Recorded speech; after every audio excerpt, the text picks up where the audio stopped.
好来，乡亲继续要来讲现代人。工课无用，压力大，三顿无照起工，拢是安尼，一顿久久，两顿相拄，所以这个胃拢出毛病咯。讲台湾每4个人都有一个人有这个腋车酸，这甲咱的食食有真大关系。表情有够痛苦，那腋车酸的时，拢有这个2、5岁思考特真艰苦。伫今年3月时，伊开始有腋车酸的现象。 就是上班的时候，一站起来的时候就会心悸，然后头晕目眩，他会想吐。那因为它是胀气，那胀气的时候，胃会一直胀的时候，有可能会挤压到心脏。想起当时还会惊胃会出问题，就要为思考特的生活习惯讲起。伊甲真侪人同款，一天一杯咖啡。 自己一来工作的问题，一定要喝咖啡，跟喜欢喝咖啡，然后甜点有自己爱吃的。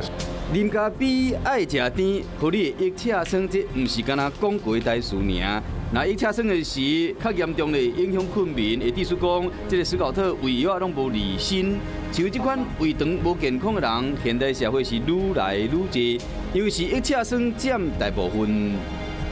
根据统计，台湾到107年，一共有76万5千多人都因为胃食道逆流而就医，但实际上的临床观察，盛行率是25%到30%，等于说每4个人当中就有1个人有胃食道逆流，实际的病患人数恐怕比统计数据来得更多。体重是一个很大的影响，甜食或者是一些比较辛辣的、一些比较油腻的一些食物，这些都很容易去刺激我们的胃食道的交接口，让这种喷门的括约肌再进一步的松弛，而导致这些胃的内容物更容易逆流到这个食道里面，产生一些症状。可能3餐只吃2餐，但每一餐都是吃得非常快，吃得非常的饱，让这个胃同时可能一时间会塞进大量的食物。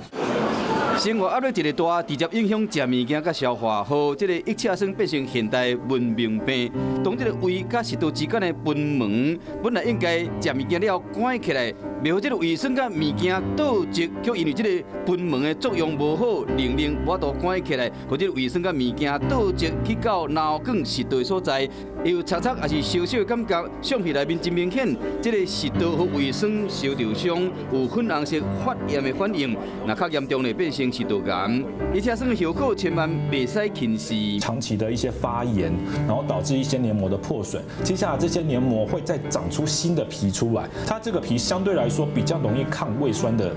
侵蚀，但是这种皮在食道里面会增加进一步食道癌的风险。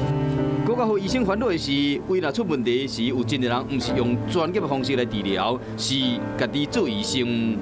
其实你吃药只是暂时性的让你那个缓解，当下你很不舒服的时候吃下去可能会舒缓，可是真正的要根治，其实靠胃药是没有办法的。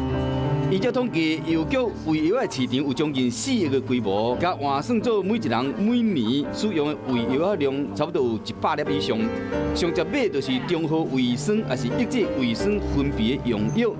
其中4成拢是腋车酸的患者，医生提醒讲，唔通因为安尼耽误治疗的时机。腋车酸的症头，每一个人拢无啥共款，要么大部分是顶腹会痛、扁腹、胸腔安尼烧烧，也就是俗称的火烧心，吞物件有较困难，有慢性的加烧、拍下等等。若出现类似的症头，就要去找医生。平时食食的习惯嘛要注意，尽量不要吃太甜的东西，咖啡、茶、巧克力这种，或是酒类这些，尽可能的要少。那如果体重比较偏重的人，尽可能的至少减个大概5到10% 的体重，对于你的食道逆流状况会改善。腋车酸的症头，就算已经治疗好啊，依然有可能搁压起来，所以讲都要调整食食的习惯，生活要正常，照到避免胃病，一世人甲你对调调。